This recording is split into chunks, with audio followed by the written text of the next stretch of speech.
Gosani block रो विभिन्न स्थान रे 76तम गणतंत्र दिवस पालित।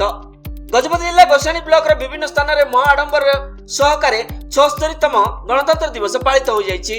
गोसाणी ब्लॉक सदर महकुमा स्थित गोष्ठी उन्नयन कार्यालय ठारे ब्लॉक अध्यक्ष एन वीरराजू मुख्य अतिथि भावे जोग देई जातीय पताका उत्तोलन करथिबा बेले एही अवसर रे वीडियो गौरचंद्र पटनायक प्रमुख समेत समस्त ब्लॉक स्तरीय अधिकारी कर्मचारी मानक सह विभिन्न विद्यालय छात्र छात्री माने उपस्थित थिले।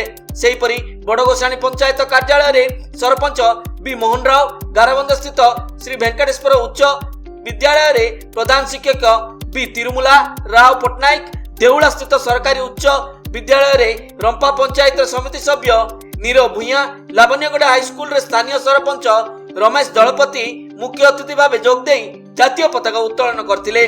सेहीपरि गाराबंदा थाना रे थाना अधिकारी प्रशांत कुमार निशिका एवं गुरांडी थाना रे भारप्राप्त थाना अधिकारी बलराम बेहरा जातीय पताका उत्तोलन करथिले।